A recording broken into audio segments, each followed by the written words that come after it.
Hello, hi, all of my TET aspirants এবং যারা আমার ভিডিও দেখছো প্রত্যেককে জানাচ্ছি আমার শুভেচ্ছা। আজকে আমার আরেকটা ভিডিও যেখানে আমরা পেয়ে যাব ডেভেলপমেন্ট থিওরির আরেকটা ইম্পর্ট্যান্ট ব্যক্তিকে, যার নাম লে ভাইকোটস্কি।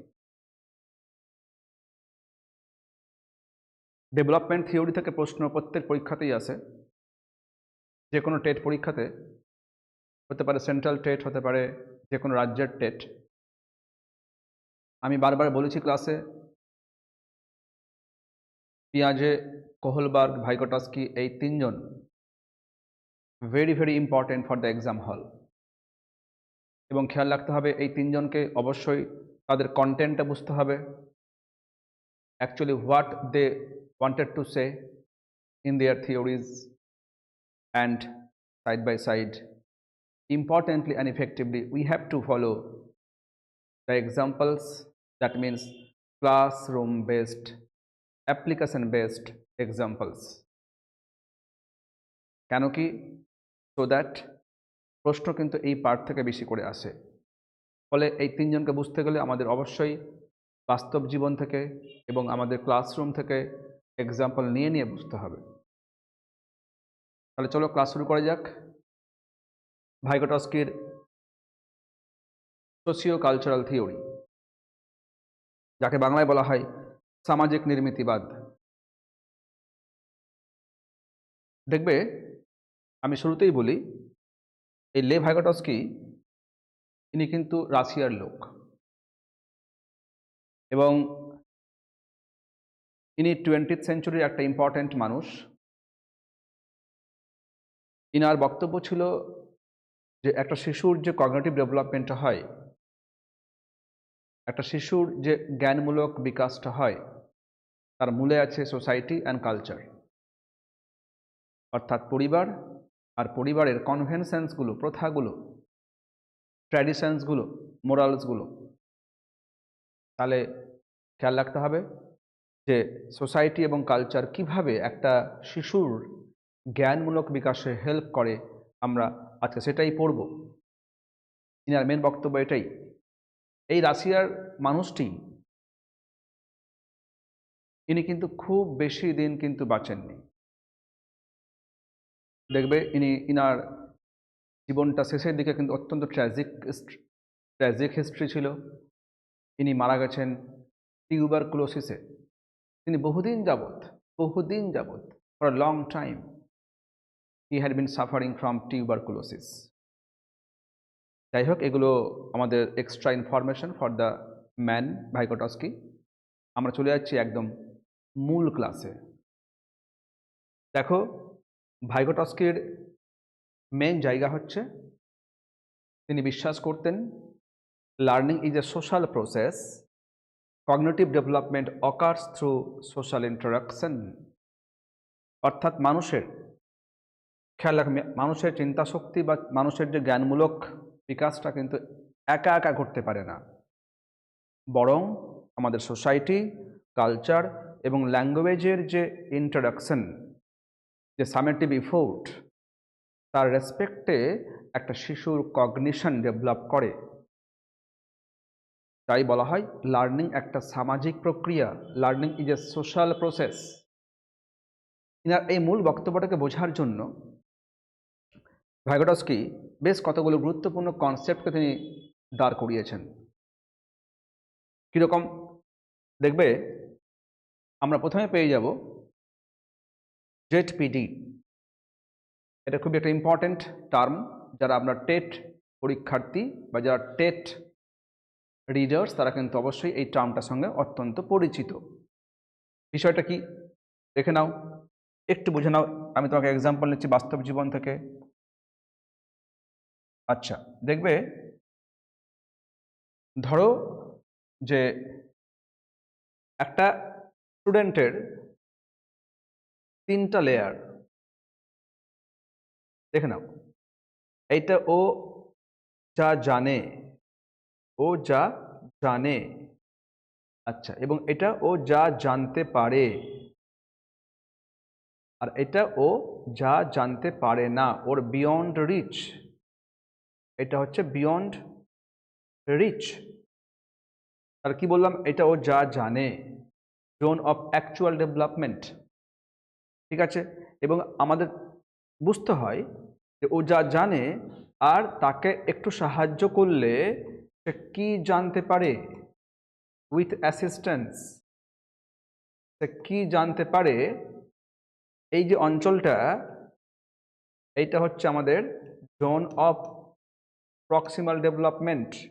আমাদের মেনলি কিন্তু মেন কাজ হচ্ছে এই জোন অফ প্রক্সিমাল ডেভেলপমেন্টে। এটা একটা অঞ্চল, জোন, অঞ্চল, এরিয়া, যেখানে একজন ছাত্রের সাহায্যের দরকার হয়। There needs some assistance from the end of the teacher, parents or elders, যাকে একটা কথায় বলা হয় MKO। MKO অর্থাৎ এখানটা এই যে জোন অফ প্রক্সিমাল ডেভেলপমেন্টে একজন MKO মানে কি বললাম, মোর knowledgeable others, খেয়াল রাখবে, মোর knowledgeable others, অর্থাৎ হতে পারে বাবা মা, যে কোনো বাবা মা হতে পারে, প্যারেন্টস হতে পারে, টিচার্স হতে পারে, কোনো একটা এল্ডার্স, তার চেয়ে বয়সে বড়, ছোটও হতে পারে, অর্থাৎ তার থেকে যে বেশি জানে সে হচ্ছে MKO। এই MKO কি করেন, এই জেডপিডিতে যেখানে বিকাশ হওয়ার সম্ভাবনা আছে সেখানে তিনি কি করেন, অ্যাসিস্ট্যান্ট মানে সাহায্য দিয়ে দেন। এই যে সাহায্য, এই যে অ্যাসিস্ট্যান্স, একে বলা হয় স্ক্যাফোল্ডিং। আমি এগুলো সবিস্তারে পরে আসছি, দেখে নাও। তাহলে একজন MKO অর্থাৎ একটা টিচার বা একটা বাবা মা বা একজন যিনি বেশি জানেন তার থেকে, তিনি জেডপিডিকে অনুধাবন করবেন যে বাচ্চা একটু হেল্প করলে কি শিখতে পারে, কি জানতে পারে। এই এরিয়াটা আমাকে ধরতে হয়, এটা বুঝে নিয়ে ধরে নিয়ে আমাকে সেখানে সাহায্য দিতে হয়। এই যে এরিয়াটা আমি ধরবো বা ধরছি তার জন্য, তার ডেভেলপমেন্টের জন্য, এই এরিয়াকে বলা হয় zone of proximal development. Zone of proximal development, ঠিক আছে। তাই আমি এখানে বলেছি যে সংজ্ঞা হলো, জেডপিডি হলো সেই জায়গা, বোঝো, জায়গা মানে জোন বা অঞ্চল, বোঝো। এটা কিন্তু একটা পয়েন্ট নয়, কোনো একটা প্রসেস নয়, এটা এরিয়া। এরিয়া বোঝা যাচ্ছে। আমার বাচ্চাটা এই এরিয়াতে কিন্তু ও সাপোজ কীরকম, এইটাও জানতে, এইটা ওর জানা এরিয়া, এইটুকুও জানে কোনো একটা বিষয় নিয়ে। কীরকম, হয়তো আমি একটা অঙ্ক বলছি, সাপোজ ওকে আজকে আমি হয়তো ওকে আজকে আমি ভাগ শেখাবো, তাহলে কি, তাহলে কিন্তু ও হয়তো ও নামটা জানে, বা ও যোগ জানে, এগুলো ও জানে, তবে সে কিন্তু এর ভাগটা শিখতে পারবে। ঠিক আছে, তা এই যে এইটাও যা জানে, এটা হচ্ছে ZAD। আর যা জানতে পারে, অর্থাৎ সে এইগুলো জানলে সে ভাগটা শিখতে পারে। তো যা শিখতে পারে, জানতে পারে, এটা হচ্ছে ZPD। তাই বলা হয় যে এটা সেই জায়গা যেখানে একজন শিক্ষার্থী একাই কিছু করতে পারে না, কিন্তু অন্যের সহায়তায় করতে পারে। ওই যে বললাম, স্ক্যাফোল্ডিং দিলে সে কাজটা করতে পারবে। স্ক্যাফোল্ডিং কে দেবে, একজন MKO। তাহলে জেডপিডি আমাকে চিনতে হয় একজন ছাত্রের, যে শিক্ষক এক ছাত্রের জেডপিডি চিনতে পেরে যাবে, সেই শিক্ষকের দ্বারা ছাত্র দারুণ উপকৃত হবে। এবং একজন শিক্ষককে অবশ্যই কিন্তু জেডপিডি চিনতেই হবে, না হলে তার ক্লাস কিন্তু কলাপস করে যাবে। মাথায় রাখতে হবে আমার ছাত্রটার ব্রেন, আমার ছাত্রটি কি জানে আর কি জানে না। সাপোজ আমি হয়তো পড়াচ্ছি, আজকে নাউন পড়াচ্ছি, তাহলে ও বস্তু নাম জানে কিনা বাইরের, এটা আমি জানি, সে বস্তু নামগুলো জানে। ও জানে এই ঘরে জানলা আছে, দরজা আছে, ডাস্টার আছে, টেবিল আছে, ঠিক আছে, মানুষ আছে, গরু, ভেড়া, ছাগল, সে নামগুলো জানে। তাহলে আমি ওর নাম জানে, এটা আমি জানি, এইটা তার ZAD, zone of actual development. তাহলে যেহেতু নাম জানে, তাহলে সে নাউন শিখতে পারে। ওকে আমি একটু যদি হেল্প করে দিই, ও নাউনটা শিখতে পারবে। তো এই যে নাউন শেখার যে এরিয়াটা, এটা ZPD, zone of proximal development, এইটা একজন শিক্ষককে খুব সুন্দরভাবে ধরতে পারতে হবে, না হলে কিন্তু একজন শিক্ষক ভালো ক্লাস প্রোভাইড করতে পারবেন না এবং সেই শিক্ষকের দ্বারা কিন্তু ছাত্র খুব বেশি ভালো ক্লাসও পাবেন না। সুতরাং প্রত্যেকটি শ্রদ্ধেয় শিক্ষক শিক্ষিকা একজন ছাত্রের জেডপিডিকে ভালো করেই প্রথমে টক আউট করেন। ঠিক আছে, দেখো আমি একটা এক্সাম্পল নিয়েছি। একজন শিশু এখনও একা অঙ্কের যোগ বিয়োগ করতে পারে না, কিন্তু শিক্ষক যখন একসাথে উদাহরণ দিয়ে করে দেখান তখন সে তা বুঝে নেয় ও পরবর্তীতে নিজেই করতে পারে। তার মানে কি? তার মানে সে একা যোগ বিয়োগ করতে পারবে না, ও যোগ বিয়োগ করতে পারে না। এটা আমি জানি যে শিশুটা যোগ বিয়োগ করতে পারে না, একটা বাচ্চার বয়স 3 বছর, 3.5 বছর বা 4 বছর বা 4.5 বছর, বাচ্চা হয়তো পিপিতে পড়ছে বা কেজি 1-এ পড়ছে বা নার্সারিতে পড়ছে, ও যোগ বিয়োগ করতে পারবে না। ঠিক আছে, কিন্তু এটা আমি জানি যে বাচ্চারা কিন্তু দুটো আপেল বা দুটো কলম সে কিন্তু জানে। তাহলে দুটো কলম দুটো আপেল জানে মানে এটা ওর জেড-এ-ডি। তাহলে এবার সে যোগ শিখতে পারবে।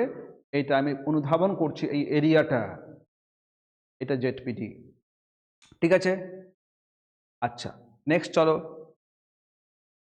Zone of actual development. আমি একটু আগে বলছিলাম বাস্তব বিকাশের ক্ষেত্র, অর্থাৎ জেড-এ-ডি হলো সেই অংশ যেখানে শিক্ষার্থী নিজেই দক্ষতা অর্জন করেছে, অর্থাৎ বাহ্যিক সাহায্য ছাড়াই কাজ সম্পন্ন করতে পারে। ওই যে বলছিলাম একটা বাচ্চা কিন্তু অবশ্যই কিন্তু আম চেনে, একটা বাচ্চা অবশ্যই কিন্তু আম চেনে, বুঝ। একটা হয়তো পেঁপে চেনে, কেন? বাড়িতে দেখছে যে বাড়িতে বাবা মা আম নিয়ে আসছে, পেঁপে নিয়ে আসছে, ও চেনে। তার মানে এটা এটা একটা আম একটা পেঁপে এইটা চেনে। তার মানে অ্যাকচুয়ালি জেড-এ-ডি কোথা থেকে উৎপন্ন হচ্ছে? আগের ক্লাস থেকে অথবা পরিবার থেকে, থ্রু ইন্টারাকশন, থ্রু কমিউনিকেশন। মা বাবা কথা বলছেন, বাড়ির বড়রা কথা বলছেন, ওই থ্রু ইন্টারাকশানসে কিন্তু তার মধ্যে একটা zone of actual development already সে কিন্তু একটা ফর্ম করতে পারছে।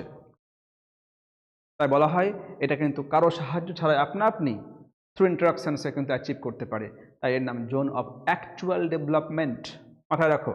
যেমন এক্সাম্পল কি, যদি শিশু এখন একাই 2+2 = 4 করতে পারে, তবে এটি তার জেড-এ-ডি। ঠিক আছে, তার মানে হয়তো আমি হয়তো আগের ক্লাসে ওকে 2+2 শিখিয়েছি, এবার সে আরও পরবর্তী 3-4টা ক্লাসের পরে সে 2+2 = 4 করতে পারছে। এবার ও যখন যোগ করতে পারছে, তাহলে আমি কি জানবো? তাহলে সে বিয়োগ করতে পারবে, তাহলে সে ভাগ করতে পারবে। তাহলে যোগটা তার জেড-এ-ডি, তার মানে সে যা জানে বা যা শিখেছে। ঠিক আছে, এটা খেয়াল রাখতে হবে। Zone of actual development. আর একটা ইম্পর্টেন্ট বক্তব্য, ভাইগোটস্কির। এবার দেখো এই যে আর একটা ইম্পর্টেন্ট জায়গা হচ্ছে স্ক্যাফোল্ডিং। আচ্ছা, দেখবে আমরা সবাই জানি কোনটা স্ক্যাফোল্ডিং, একে বাংলায় বলা হয় ভাড়া বন্ধন।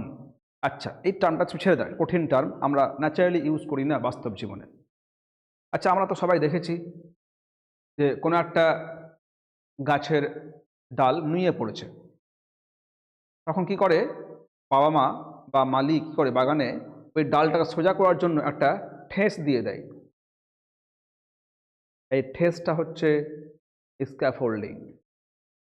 দেখবে যখন যখন ছাদ তৈরি হয়, আমরা দেখেছি যে ছাদ ঢালাইয়ের আগে প্রায় 1 মাস বা 15 দিন 20 দিন ধরে উপরে সিলিংয়ের উপরে রড বাঁধাই করে সিমেন্ট দিয়ে বহুদিন, প্রায় 1 মাস কিন্তু বাঁশের বা কাঠের ঠেস দিয়ে রাখে। ওই ঠেসগুলো হলো স্ক্যাফোল্ডিং, অর্থাৎ সহায়ককারী কোনো একটা নির্দেশনা বা নির্দেশক। তাই দেখবে এখানে স্ক্যাফোল্ডিং হলো সেই প্রক্রিয়া যেখানে শিক্ষক বা অভিজ্ঞ ব্যক্তি ধাপে ধাপে সাহায্য করেন, যতক্ষণ না শিক্ষার্থী নিজে একটা কাজটি করতে সক্ষম হন। ঠিক আছে, আমি কি বলছিলাম যে যখনই একটা বাচ্চার জোন অফ অ্যাকচুয়াল ডেভেলপমেন্টের পরে, এটা হচ্ছে আমার, এটা জেড-এ-ডি, আর এই যে অঞ্চলটা এই অঞ্চলটা হচ্ছে আমাদের জেড-এ-পি-ডি। এখানটায় কিন্তু অ্যাকচুয়ালি স্ক্যাফোল্ডিং প্রোভাইড করে একজন MKO। একজন MKO কি করেন? স্ক্যাফোল্ডিং প্রোভাইড করেন। খেয়াল রাখবে কোথায়? জেডপিডিতে এইভাবে লার্নিংটা হয়। বুঝা যাচ্ছে? তাহলে খেয়াল রাখতে হবে যে যত একটা বাচ্চার জেডপিডি ভালো করে বুঝতে পারবো তত ভালো স্ক্যাফোল্ডিং হবে। আমি আরেকটা এক্সাম্পল নিচ্ছি। সাপোজ দেখা গেল আমি একটা বাচ্চাকে একটা প্রবলেম সলভ করতে দিয়েছি, একটা প্রবলেম। কি প্রবলেম? হয়তো বললাম, আচ্ছা তোমরা এক কাজ করো, 4 + 2 × 5 কত হলো? এবার বাচ্চাটি পারবে না, হয়তো চেষ্টা করতে পারছে না। আমি জানি ও যোগ শিখেছে, আমি জানি ও গুণ শিখেছে, মানে আমি ওর জোন অফ অ্যাকচুয়াল ডেভেলপমেন্ট জানি। তাহলে সে এটা করতে পারবে, এটা জেডপিডি, এটা আমি অনুধাবন করেছি। এবার ও করতে, তবুও সে করতে পারছে না, তাহলে কি আমি এখানটা ওকে হেল্প করে দেবো। কি হেল্প করব? ওকে আমি হয়তো প্রশ্নটা আরও ভালো করে বুঝিয়ে দেব, এটা একটা হতে পারে। আমি অঙ্কটাকে খণ্ড খণ্ড করে ভাগ করতে পারি। আগে আমি হয়তো বললাম, আগে তোরা 4-এর সঙ্গে 2 যোগ কর, সেপারেটলি কত হচ্ছে, ঠিক আছে, আবার তাহলে 6 হবে। এবার তাহলে বলবো 6-এর সঙ্গে 5টা গুণ কর, কারণ আমি জানি যে সে যোগ গুণ জানে। তাহলে এই যে একটা অঙ্ককে, একটা প্রবলেমকে আমি দুটো পার্টে ভাগ করলাম, এইভাবে যদি কোনো একটা প্রবলেমকে ক্ষুদ্র ক্ষুদ্র অংশে ভাগ করা বা সেই প্রবলেমটাকে সংক্ষেপে বুঝিয়ে দেওয়া বা অন্য কোনো সংকেত দিয়ে দেওয়া, কীরকম? ওই তো কালকে যে অঙ্কটা করলি ঠিক ওই 3 দাগের মতো কর, এই যে একটু হিন্ট বা সংকেত দিয়ে দেওয়া। বা হয়তো বললাম, কালকে তুমি যেটা অঙ্ক আমাকে বলেছিলে যে স্যার এই অঙ্কটা এইভাবে হবে, কি দেখো তুমি এইভাবে ভাবো, অঙ্কটা হয়ে যাবে। এই যে ভাবার পথ দেখিয়ে দেওয়া, এটা হচ্ছে স্ক্যাফোল্ডিং। কখনোই একজন শিক্ষক প্রবলেম সলভ করে দেবেন না ডিরেক্টলি, উনি স্ক্যাফোল্ডিং প্রোভাইড করবেন। কোথায়? জোন অফ প্রক্সিমাল ডেভেলপমেন্টে, জেডপিডিতে। তাহলেই কিন্তু বাচ্চার লার্নিংটা হয়ে যাবে। এইটা হচ্ছে স্ক্যাফোল্ডিং। দেখো এটা আমি কিন্তু তোমাদের বলেই দিয়েছি। নেক্সট দেখো, সোশ্যাল ইন্টারাকশন, আর একটা ইম্পর্টেন্ট কনসেপ্ট। কার? ভাইগোটস্কির। উনি কি বলছেন? এটা বাংলা হচ্ছে সামাজিক মিথস্ক্রিয়া। অর্থাৎ একটা বাড়িতে খেয়াল রাখতে হবে যে একটা বাড়িতে বাবা মা সবাই আছে। এবার সেই বাড়িতে বাবা মা, শিশুটা বা ঠাকুরদা ঠাকুরমা সবাই মিলে কিন্তু কথা বলে, তাদের মধ্যে মত বিনিময় হয়, ভিউজ শেয়ার হয়। এইভাবে একে বলা হয় ইন্ট্রোডাকশন, লেনদেন, পারস্পরিক কথাবার্তা। এইটা কিন্তু হলে কি হবে? বাচ্চার মধ্যে অবশ্যই কিন্তু তার মধ্যে জোন অফ অ্যাকচুয়াল ডেভেলপমেন্টটা তৈরি হবে এবং আস্তে আস্তে সেকেন্ড লার্নিংয়ের দিকে এগিয়ে যাবে। ঠিক আছে? ফলে বলা হয় যে লার্নিং কিন্তু অবশ্যই লার্নিং ঘটে সোসাইটিতে। তাই এই সোশ্যাল ইন্টারাকশন খুব ইম্পর্টেন্ট। যেমন দেখো, বলছে আমি এক্সাম্পল নিয়েছি, একটা শিশু যখন বন্ধুদের সাথে খেলে তখন নিয়ম, ভূমিকা ভাগাভাগি ও ভাষা ব্যবহার শিখে নেয়। এই সামাজিক মিথস্ক্রিয়ার মাধ্যমে তার জ্ঞান গঠিত হয়। তাহলে আমরা দেখেছি প্রায় অনেকগুলো বাচ্চা একসঙ্গে খেলতে গিয়ে তার মধ্যে ল্যাঙ্গুয়েজ লেনদেন হয়, অনেক মেথড লেনদেন হয়, অনেক আইডিয়া শেয়ারিং হয়। এইভাবে এই যে প্রসেসটাকে বলা হয় ইন্টারাকশন, ট্রু কমিউনিকেশন। আর যেহেতু অনেকগুলো বন্ধু একসঙ্গে করছে এই কাজটা, তাই সেটা সোশ্যাল। বুঝা যাচ্ছে? এটাই হচ্ছে সামাজিক মিথস্ক্রিয়া।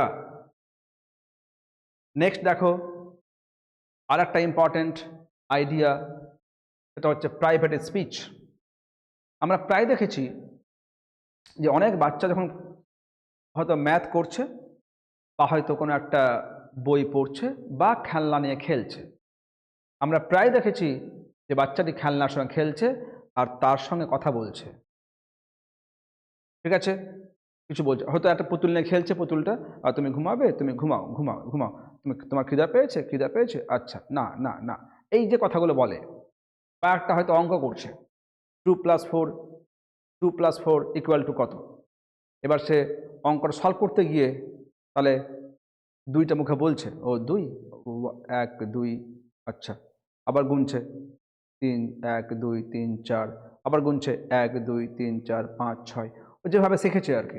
তাহলে ও কিন্তু ও আপনা আপনি কিন্তু কথা বলছে, প্রাইভেটলি কথা বলছে, কারো সঙ্গে নয়। তাহলে খেলার সময়, কোনো প্রবলেম সলভ করার সময়, হয়তো ম্যাথস করার সময় বাচ্চাটি যখন কথা বলে, যখন নিজে কথা বলে, নিজের সঙ্গে কথা বলে, এইটা হচ্ছে প্রাইভেট স্পিচ। আমি একটা এখানে এক্সাম্পল নিয়েছি। একটা শিশু পাজল সাজাতে গিয়ে বলে এই টুকরোটা এখানে বসবে, না ওখানে, না এটা ওখানে, হ্যাঁ ঠিক আছে। দেখবে আমরা কিন্তু দেখেছি প্রায় বাচ্চারা এইভাবে বলে, এটি প্রাইভেট স্পিচ। এভাবে শিশু নিজের চিন্তা সংগঠিত করে এবং কাজটি শেখে। দেখো আর একটা ইম্পর্টেন্ট আইডিয়া, ইনার স্পিচ, এটাও কিন্তু খুবই ইম্পর্টেন্ট। ইনার স্পিচ এটা কি, দেখবে এটা যখন বাচ্চা একটু আস্তে আস্তে বড় হচ্ছে, যখন সে প্রাইভেট স্পিচ থেকে, খেয়াল রাখতে হবে প্রাইভেট স্পিচের পরেরটা হচ্ছে ইনার স্পিচ, এটা হচ্ছে পরেরটা, এটা খেয়াল রাখবে। এখানে একটা শিশু কথা বলে একা একা, এটা স্পষ্ট করে কথা বলে শব্দ করে, আর এখানটায় বাচ্চাটি যে একটু ম্যাচিওর হয়ে যাচ্ছে, সে কিন্তু মনে মনে কথা বলছে, প্রকাশ করছে না কিন্তু মনে মনে কথা বলছে, প্রসেসিং করছে মনে মনে। এইটা হচ্ছে ইনার স্পিচ। যত বাচ্চাটি আস্তে আস্তে বড় হবে, যত সে ম্যাচিওর হবে, যত সে অ্যাবস্ট্রাক্ট কল্পনা করতে পারবে, তত সে কিন্তু ইনার স্পিচে অভ্যস্ত হয়। ঠিক আছে, এইটা হচ্ছে ইনার স্পিচ। কেমন, যেমন একটা আমি এক্সাম্পল নিয়েছি, দেখো এই যে একটা কথা বলেছি, এটি চিন্তার আভ্যন্তরীণ ভাষা। ঠিক আছে, এটা একটা internal language of the thought. Internal language of the thought মাথায় রাখতে হবে। বলছে একজন প্রাপ্তবয়স্ক মানুষ মনে মনে ভাবে আগে এই কাজটা করব, তারপর ওটা। দেখো, একটা প্রাপ্তবয়স্ক মানুষ কিন্তু মনে মনে ভাবছে, মনে মনে বলছে, এটা শব্দটাকে বাইরে নিয়ে আসছে না, যে আমি আগে এই কাজটা করব, তারপরে এই কাজটা করব, তারপরে এটা করব, ওটা করব, মনে মনে কিন্তু প্ল্যান করে নিচ্ছে। এইটা হচ্ছে inner speech, completely different from the private speech. খেয়াল রাখবে, এই প্রশ্ন কিন্তু আসে মাঝে মাঝে। আচ্ছা, এবার আমি একটা এক্সাম্পল নিচ্ছি। দেখো কি, বাস্তব জীবন থেকে একটা এক্সাম্পল নিচ্ছি আমি। ধরা যাক একটা শিশু সাইকেল শিখছে। তাহলে একটা এক্সাম্পল নিচ্ছি আমি, যে একটা শিশু বাড়ির সামনে সাইকেল শিখছে।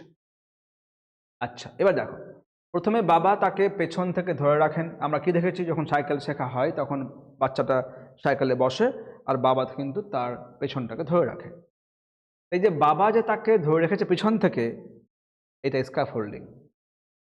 দেখো, এটা হচ্ছে স্ক্যাফোল্ডিং।